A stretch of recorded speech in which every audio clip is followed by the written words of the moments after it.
जय हिंद दोस्तों, मेरा नाम है रुपेन कुमार शर्मा और आप देख रहे हैं शर्मा कोचिंग क्लासेस। ठीक है, तो आज के टॉपिक है कंप्यूटर की। इस टॉपिक को हम चालू कर रहे हैं। तो बिल्कुल मैं ये कहना चाहूंगा कि जो बच्चे अगर पटवारी से रिलेटेड कोई कोर्स करना चाहते हैं या हॉस्टल वार्डन से रिलेटेड कोई कोर्स करना चाहते हैं तो हमारे इस कोर्स के जरिए से वो पेड कोर्स ज्वाइन कर सकते हैं। उसकी जानकारी के लिए आपको नंबर दिया गया है, आप नंबर पे कॉल करके या व्हाट्सएप करके पूरी जानकारी ले सकते हैं। ठीक है, चलिए शुरू करते हैं। तो जो आज की टॉपिक है वो है कंप्यूटर की संरचना।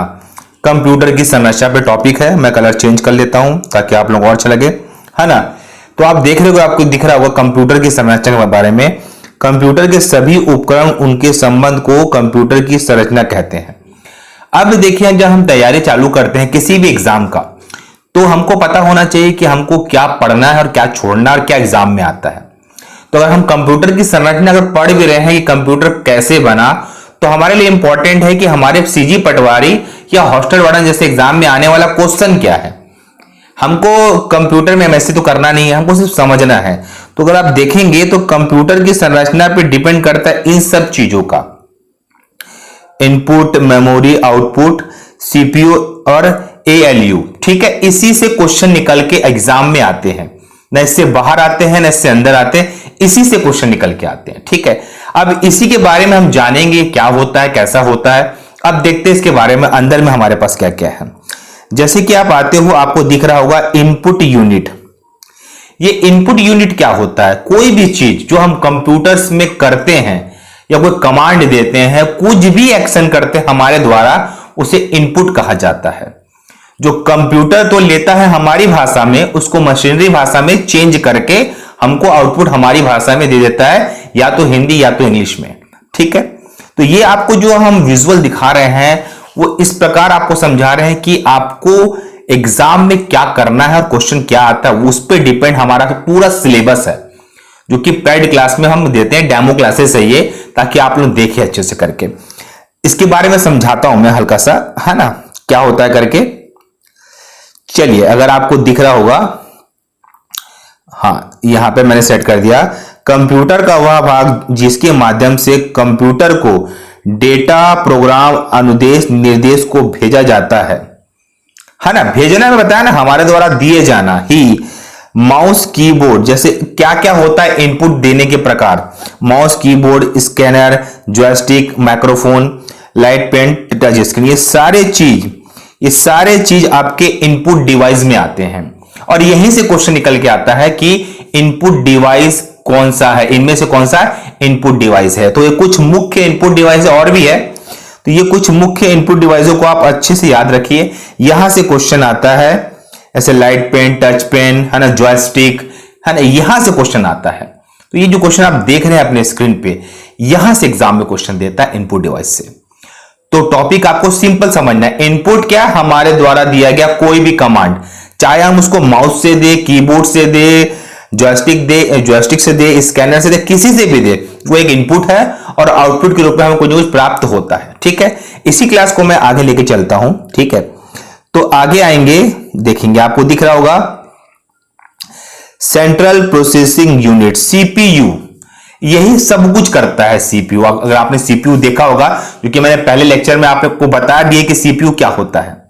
तो सीपीयू, इसका मुख्य लक्ष्य डाटा को सूचना में बदलना है। डेटा, हम जो डेटा देते हैं उसको इंफॉर्मेशन में चेंज कर देता है, मेन काम है। और इसके काम आपको पता होने चाहिए। इसका काम कभी कभी एग्जाम में पूछ देता है, तो वो काम आपको पता होना चाहिए। साथ में सीपीयू कंप्यूटर का वह भाग होता है जहां कंप्यूटर के सभी कार्य संपन्न होते हैं। पूरे कार्य वहीं पे संपन्न होंगे, इस चीज को याद रखना। चाहे वो इनपुट हो, आउटपुट हो, वहीं से गुजरना है उसको, सीपीयू से। सीपीयू को कंप्यूटर का दिमाग भी कहते हैं या कहलाता है। ये सिंपल सी बात है, जहां पे सभी काम होते हैं। भाई, हमारे दिमाग में सब काम होते नहीं होते हैं, देखना, सोचना, सब कुछ यहीं से होता है। तो वो हमारा क्या कहलाएगा? दिमाग है, तो वो भी कंप्यूटर का दिमाग कहलाता है। तो कहने का माध्यम यह है कि इस टाइप की चीजों को समझना बहुत जरूरी, जो आपके एग्जाम में आएगा। अगर आप हॉस्टल वार्डन, पटवारी जैसे एग्जाम की तैयारी कर रहे हो, तो प्लीज आप मुझसे आके हमारे पेड क्लास से जुड़ जाओ, वहां मैं और अच्छे डिटेल देता हूं समझाने के लिए। ठीक है, आगे आप देखेंगे इसमें। चलिए, आगे आपकी स्क्रीन पर है कंप्यूटर सिस्टम। सीपीयू से एक पंखा जुड़ा होता है। देखो सीपीयू के अंदर एक पंखा लगाया जाता है, पंखा पता क्यों लगाया जाता है कि गर्म ना हो जाए। वहां पे मदरबोर्ड रहता है, रैम रहता है, बहुत देर कंप्यूटर इस्तेमाल करते हैं या ऑन रखते हैं, वो भी गर्म हो जाता है, तो उसको ठंडा करने के लिए कूलिंग फैन लगाया जाता है। ठीक है, सीपीयू द्वारा है ना हाइपर थ्रेडिंग का सपोर्ट प्रदर्शन किया जाता है। देखो हाइपर थ्रेडिंग का सपोर्ट क्या है, सपोर्ट मींस क्या होता है ना, सपोर्ट एक प्रकार का समझ लीजिए मैं आपको सपोर्ट कर रहा हूं, ताकत दे रहा हूं, तो ये हाइपर थ्रेडिंग भी एक प्रकार का सपोर्ट है जो सीपीयू को मिलता है अंदर से। ठीक है, अब वो कौन कौन से माध्यम से सपोर्ट मिलता है वो 3 भाग नीचे दिए गए हैं, उसको मैं डिस्कस कर रहा हूं आपको ना, वो 3 भागों के बारे में समझा रहा हूं मैं आपको। चलिए पहला अगर आपको मैं दिखाऊं वो है आपका मेमोरी यूनिट। अब देखो मेमोरी सिंपल समझा रहा हूं, आपके फोन में मेमोरी है या आप मेमोरी कार्ड लगाते हो, क्या करता है वो जितना भी डेटा होता है उसमें स्टोर करते, इससे वो स्पेस कम ले, हमारा फोन उस फोन का स्पेस बच जाए और मेमोरी का स्पेस भर जाए ताकि हमारा फोन अच्छे से चले। ठीक है, सीपीयू का वह स्थान जो कंप्यूटर में डेटा के भंडारण के लिए उपलब्ध है, भंडार मतलब स्टोर करने के लिए उपलब्ध होता है, ये होता है सीपीयू का है ना मेमोरी यूनिट। ठीक है, इस यूनिट के 2 भाग होते हैं, अब इसके भी 2 भाग होते हैं, अब उन 2 भागों को समझिए। ठीक है, क्या क्या होते हैं, चलिए पहले मैं आपको समझा देता हूं मेमोरी यूनिट के बारे में।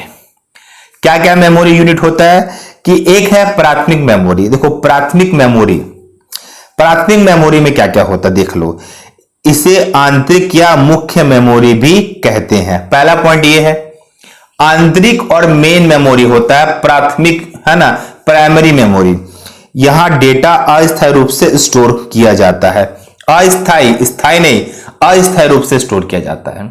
वहीं सेकंड है द्वितीयक, सेकेंडरी मेमोरी क्या हुआ, यह कंप्यूटर की स्थायी मेमोरी कहलाता है, स्थायी, यहां डेटा स्थायी रूप से स्टोर किया जाता है। अब ये दोनों बात आपको समझ आई, ये जो अंतर क्यों बताया गया है, सवाल यही आता है कि प्राथमिक मेमोरी में डेटा किस रूप में सेव होता है या द्वितीयक मेमोरी में डेटा किस रूप में सेव होता है, यहां से सवाल निकाल के देता है एग्जामिनर। जो पेपर सेट करता है ना पटवारी का, वो ऐसे क्वेश्चन को निकाल के देता है, थ्योरी से निकालता है क्वेश्चन है, अलग से वो नहीं बनाएगा, वो थ्योरी से क्वेश्चन निकाल के देगा, तो यहां से क्वेश्चन आता है आपका।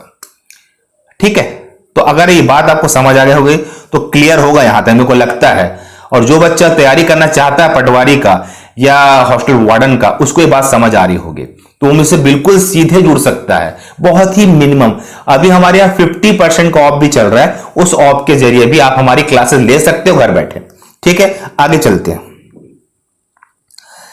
चलिए आगे अगर आप देख रहे हैं तो आपको क्या दिखता है, आपको दिखता है कंट्रोल यूनिट, वर्ड ही में समझ आ गया, कंट्रोल, कंट्रोल करना, चीजों को संभालना, कंट्रोल करना। समझाता हूं उसके बारे में, कंप्यूटर का वह भाग जहां से कंप्यूटर के सभी आंतरिक व बाह्य गतिविधियों को नियंत्रण करना, वही कंट्रोल करता है, या तो बाहर का हो या तो अंतर का हो। ठीक है, इसे कंप्यूटर का नाड़ी तंत्र भी कहा करते हैं, नाड़ी तंत्र है ना, नर्वस सिस्टम भी कहते हैं। ठीक है, अब इसमें और समझते हैं आगे, इसके आदेश से कंट्रोल यूनिट से गुजरते हैं और यह प्रोसेसिंग भी होती है, और इसमें इंटरट्रैक्शन साइकिल भी कहते हैं। देखिए अब यहां पे समझना, सिंपल समझा रहा हूं, कंट्रोल यूनिट क्या होता है, इतना टेक्निकल पढ़ने की जरूरत नहीं है। कंट्रोल यूनिट क्या होता है, पूरे हमारे हर चीज को कंट्रोल करता है, इनपुट आउटपुट, उसमें प्रोसेसिंग होता है, जो भी काम होता है वो कंट्रोल यूनिट ही संभालती है, इसको यहां पे समझना।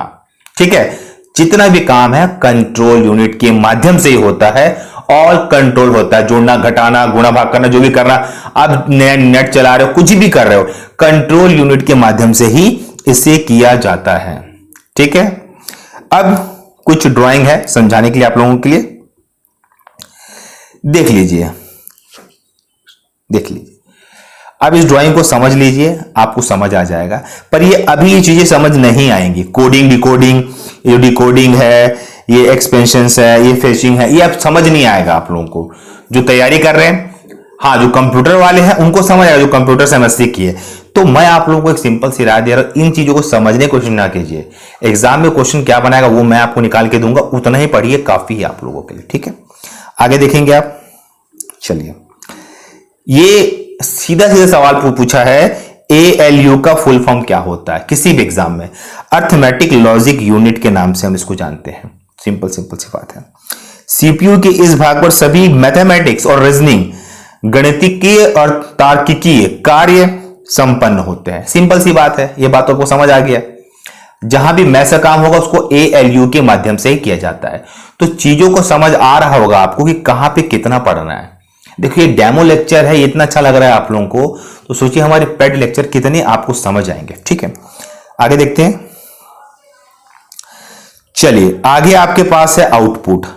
देखिए इनपुट के बाद कुछ ना कुछ आउटपुट आता है। सिंपल सी बात है, आप मेहनत कर रहे हो वो आपका इनपुट है, आपका आउटपुट क्या हुआ? एक गवर्नमेंट की नौकरी। ठीक है, कंप्यूटर का वह भाग जो कि कंप्यूटर द्वारा प्रोसेस किए गए परिणामों को प्राप्त करने के लिए प्रयुक्त युक्ति होती है। सिंपल सी बात है।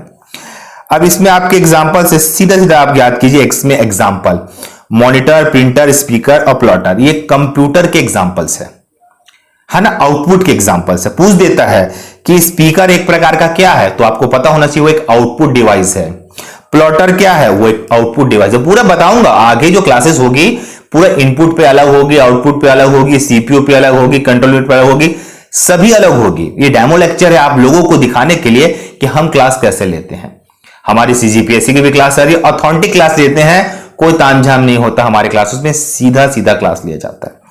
और साथ में आपको समझा दूं कि अगर आप नए बच्चे हैं तो कम से कम हमारी टेलीग्राम शर्मा कोचिंग क्लासेस से ज्वाइन कर लीजिए।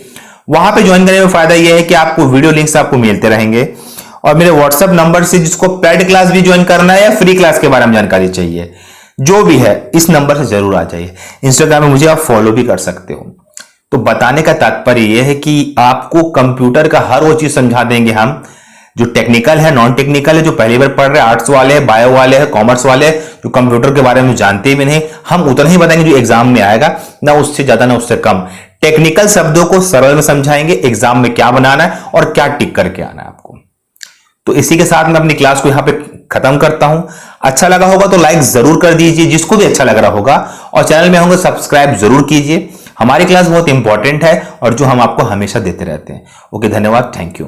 ठीक है, और पेड क्लास चाहिए, नंबर दे दिया हूं, है ना, ये देखिए नंबर आपको दिख रहा है ना स्क्रीन पे, इस नंबर पे आप मुझे कॉल करके बिल्कुल बात कर सकते हैं। ठीक है, और अपनी तैयारी को मच बेटर कर सकते हैं। ओके, धन्यवाद, थैंक यू, और दोस्तों को शेयर भी कीजिए। ठीक है, बाय।